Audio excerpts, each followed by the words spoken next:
Hôm nay là tròn 3 năm của con. Mẹ nhớ con lắm.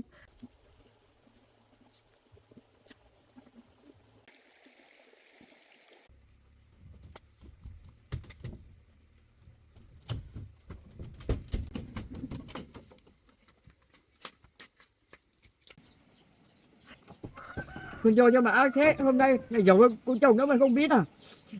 Hôm nay thì ngày giỗ của con là muốn về thăm nhân nhang của con. Nhưng mà không có được vào.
Thế bởi mình nhìn nhá.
Hôm nay là ngày mùng 4, là ngày tròn đúng 3 năm của cô.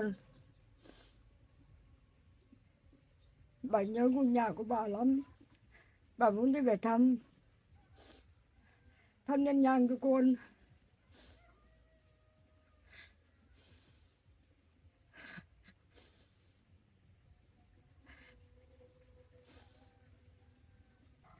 Hôm nay là tròn 3 năm của cô. Bà nhớ cô lắm. Cô đi rồi, cô để cho mẹ khổ.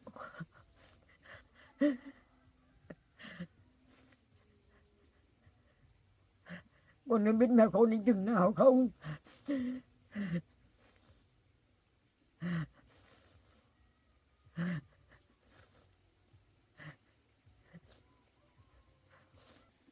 Trong mình đi làm chưa về nữa, chắc còn đưa cháu bé đi sang nhà khác gửi thôi.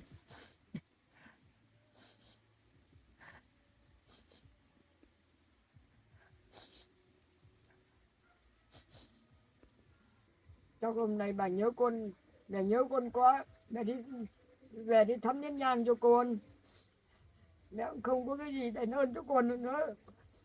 Con bỏ mẹ con đi, con không biết thương mẹ.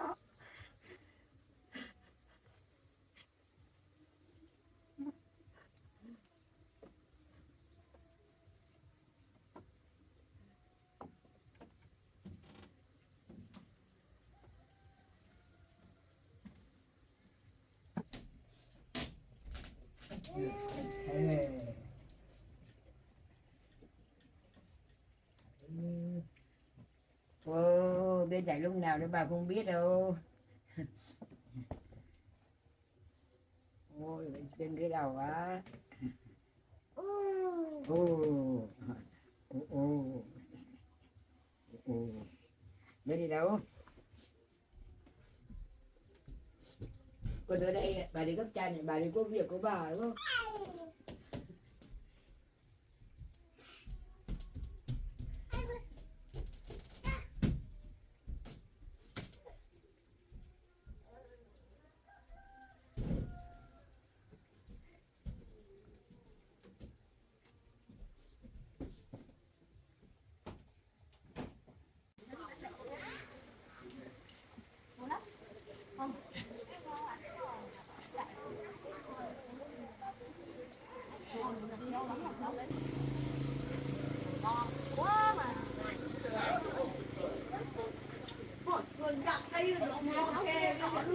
Đúng nhá.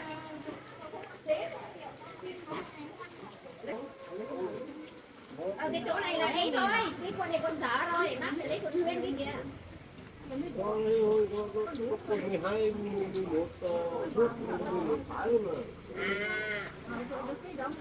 Nếu thế thì đủ đúng không?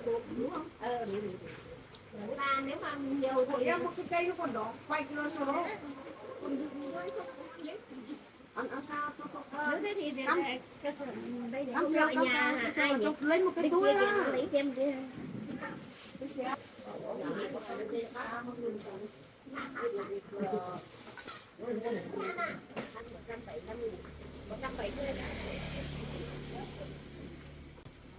Bán phải à con? Mưa gió thế này không có khách mấy, thôi để luôn đây đi. Để luôn đây và bán cho. Đến thêm bao nhiêu túi?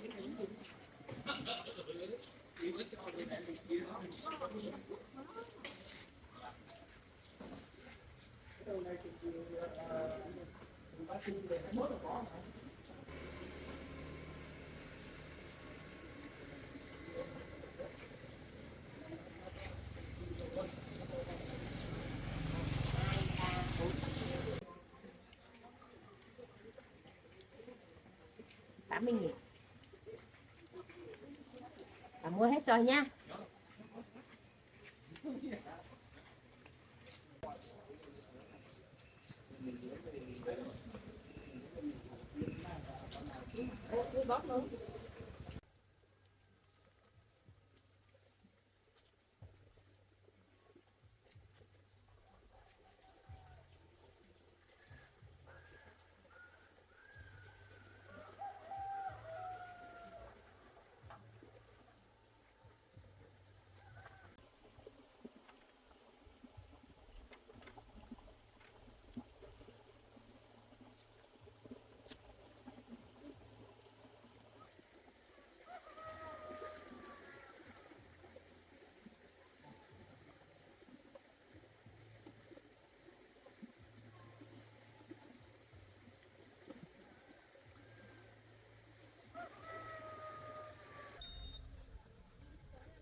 bà Vâng.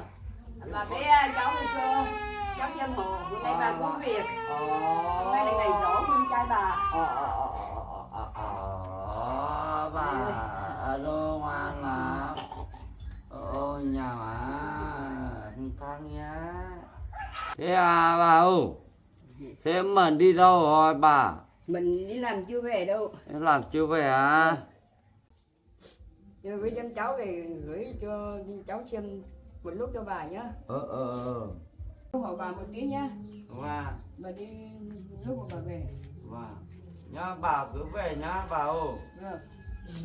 đấy bà về rồi kìa em bà về rồi bà cụ về rồi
Không biết hai vợ chồng con dâu đi đâu, nhà cửa rậm rạp quá.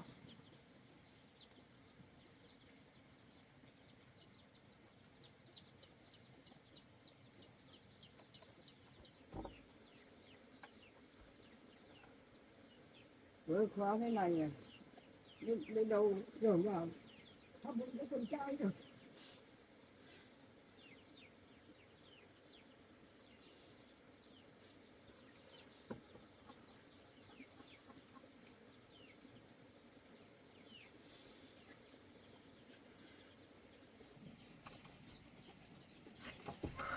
Con dâu cho mà ác thế, hôm nay ngày giàu con chồng nó mà không biết à.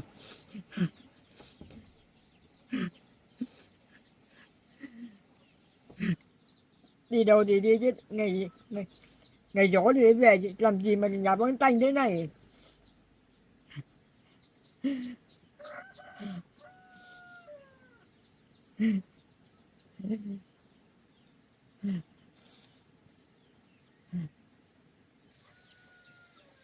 Này là ngày giáo quân, nhưng mà cửa khóa rồi nhà không vào được, mà không biết tắt của quân.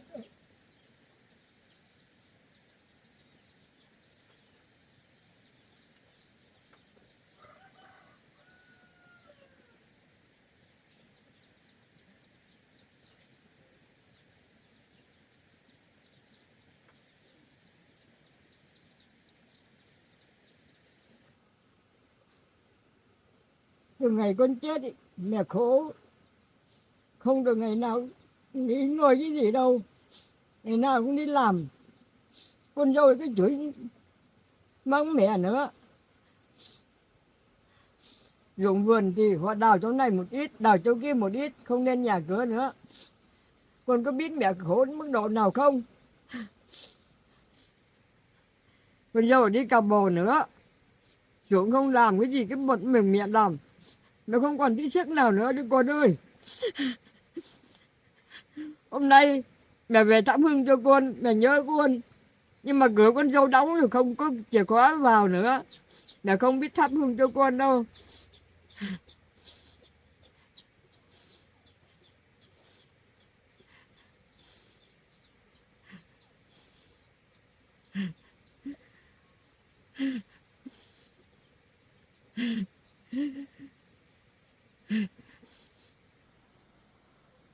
Được 3 năm rồi, năm nào cũng thế, không ai hương quấy cho con, chỉ có một mình mẹ. Đừng nghĩ mẹ thương con quá đi thôi. Con vợ của con thì nó không xem đến, nó đi chỗ này nó đi chỗ kia. Mẹ bây giờ không có nơi, không có nhà ở, mẹ cứ đi lang thang. May mà mình được gặp được một người tốt, nó đưa mẹ về ở. Là mình đã đưa mẹ về ở với cháu mình nữa rồi. Bây giờ con ở trên trời cao, con nhìn xuống thấy mẹ khổ thì con cứ hộ mẹ đi.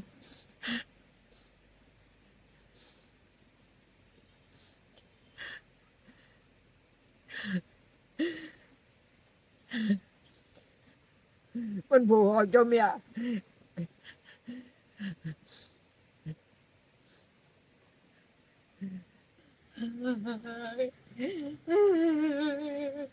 Hôm nay thì ngày giỗ của con, là muốn về thăm nhân nhang của con, nhưng mà không có đường vào. Con dâu nó khóa cửa rồi, nó không cho mẹ vào nha, thắp hương cho con.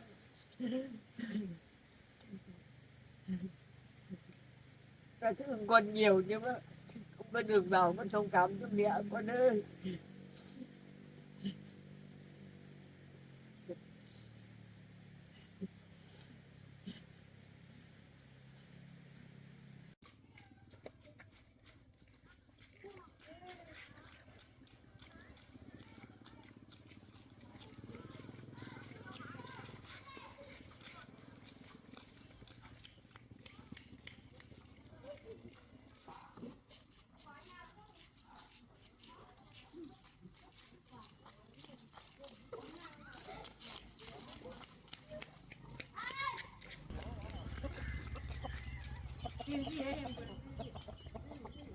Ô, em tin gì đây? mẹ đó mẹ tìm gì ơ anh phạm đâu anh phạm anh nói như hình nhầm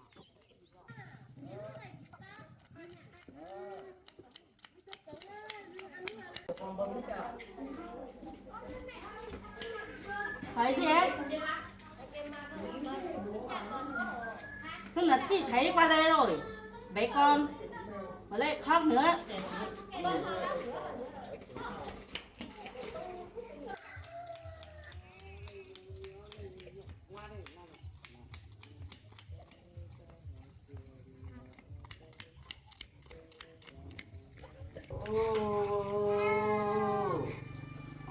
Sao lại nhiều bác cụ hoàn thấy bác cụ lấy về cho ông họ thế bác cụ đưa cháu về đây cho ông cho bố bố không biết đâu bác cụ bảo về nhà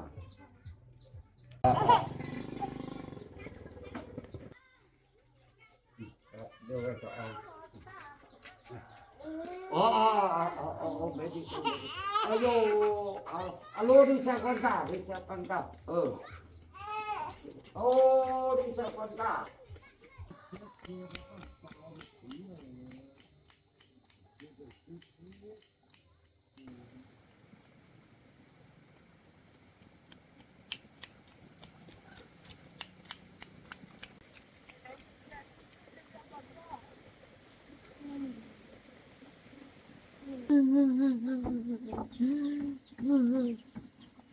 cháu ơi hôm nay ngày cháu với con trai bà muốn về thăm đến nhưng mà không có đường vào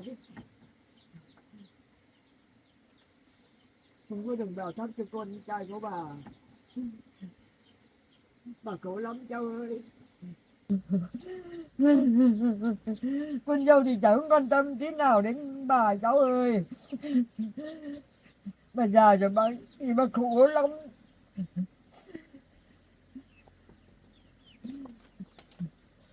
Đóng cửa được bà không biết thăm nhang cho con của bà một miếng nhang. Thì con trai của bà không mất đi thì bà không khổ đi. May mà được cháu tốt bụng tốt dạ đi đón bà về. Ở với cháu, bà cảm ơn cháu không thì bà không có nơi ở đâu. Không biết sống ở đâu được cháu.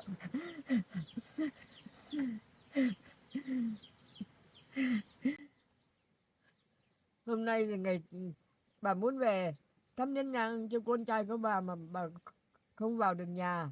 Bà không biết thắp được đâu cháu ạ.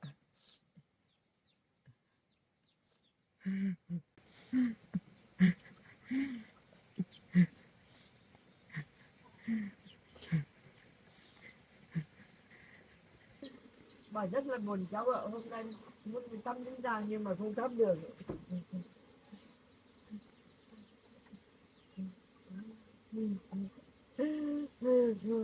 Con ơi,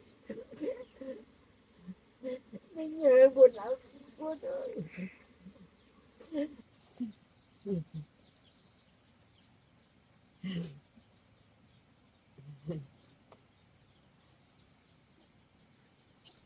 Con mất đi rồi, con thì khổ cho mẹ.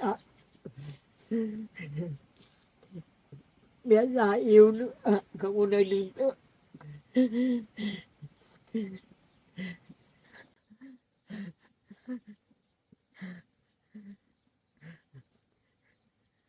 Mẹ khổ nhiều lắm rồi, mẹ không biết sống nữa nữa đâu.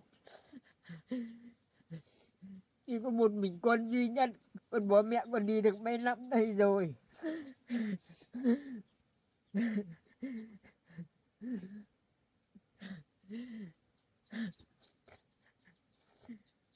May mà được cháu Mận kêu mang cho mẹ về nhà ở với cháu Mận.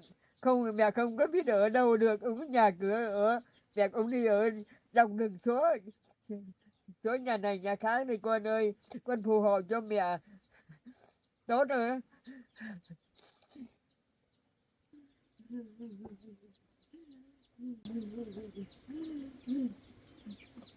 Bà cũng muốn đi về, muốn ở đây một lúc nữa bà mới về.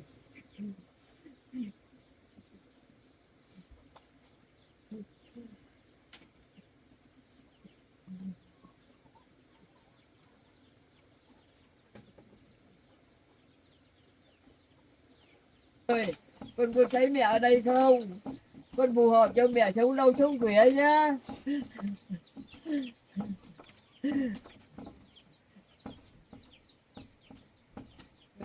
Mẹ cam định nên ngang cho con, mẹ cũng không yên tâm đâu. Mẹ muốn được tam nhân nhang cho con đây, nhưng mà con không thể vào được nhà, con dâu khóa cửa được đi rồi không cho mẹ vào nhà nữa.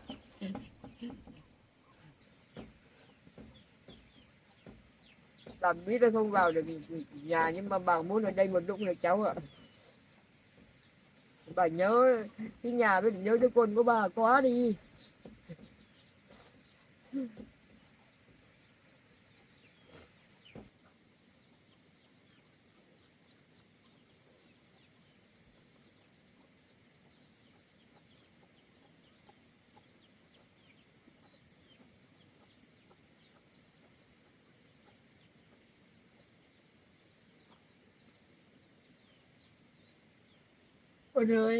Con ơi lại, con ơi lại nha, bà đi đây. Hôm nào con dâu về mình đã lên thăm con.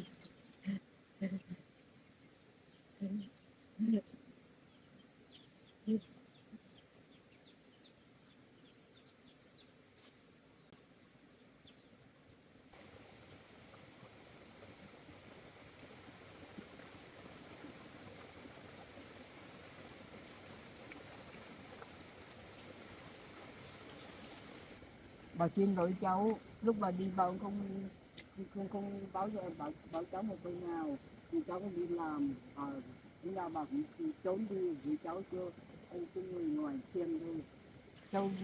Cháu bé này gửi cho bố tôi, cháu ở nhà thì đi ngoài xem này, cháu không đưa đâu.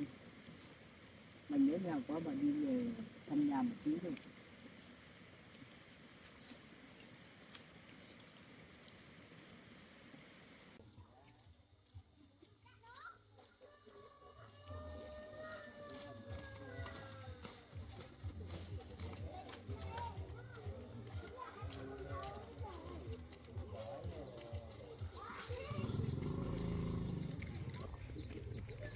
Alo, con đi đón ba về hả? Ở nhà đấy bà ơi. Con lên trên à? Lại xuống dưới à con?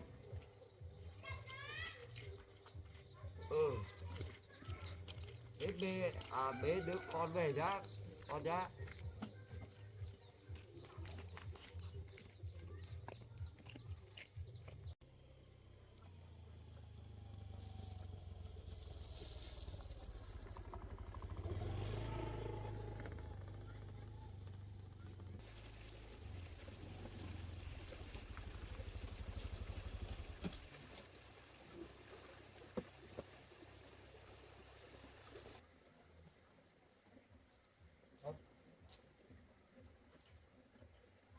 Cái bà đi đâu sao lại cửa nó choáng.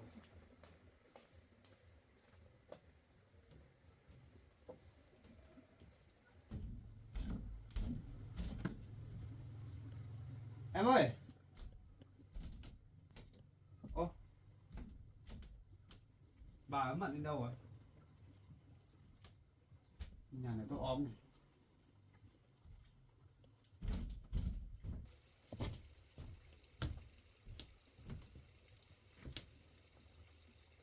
Em ơi. Đâu rồi?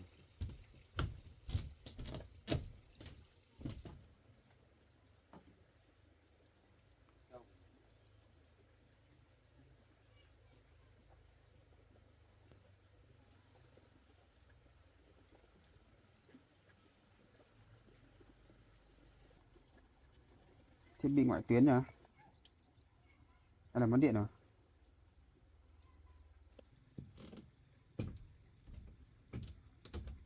Điện thì sao cam không vậy?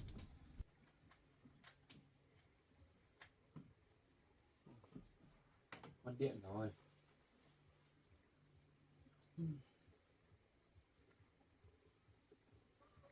Em bận đi đâu rồi? Em ơi. Bà ơi,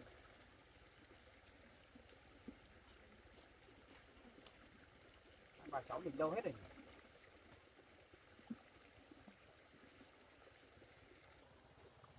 Thế ở đây làm vườn không đâu rồi.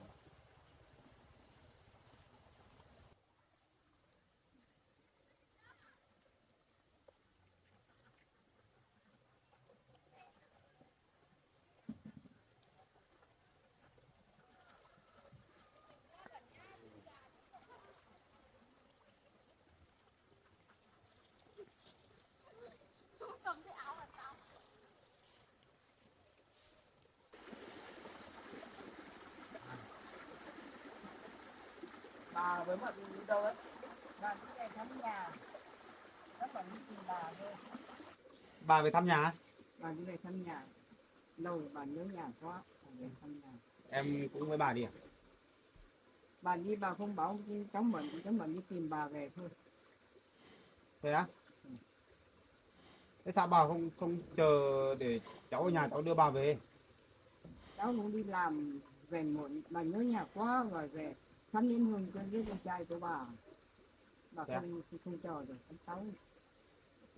Thế hôm nay là ngày gì? Hôm nay là ngày giỗ của con trai bà, bà phải thăm đến nhang cho con, nhưng mà con dâu nó khóa cửa rồi không có đường vào. Bà buồn lắm cháu ạ. Thế thôi, bà đi vào nhà đi. Vào nhà nói chuyện xong. Em đi tìm bà về à? Thế vào nhà. Đây, bà bế tí nào. Bế con tí nào. Ngoan thế nhỉ? Đáng yêu quá, con thỏ của mình đâu? Con thỏ đâu? À, con thỏ của mình ở kia. Đi vào nhà ngồi đấy nhỉ? Ngoan, ngoan. Đây, ngồi đây. Ôi, đi mẹ đi thế. Đi mẹ đi.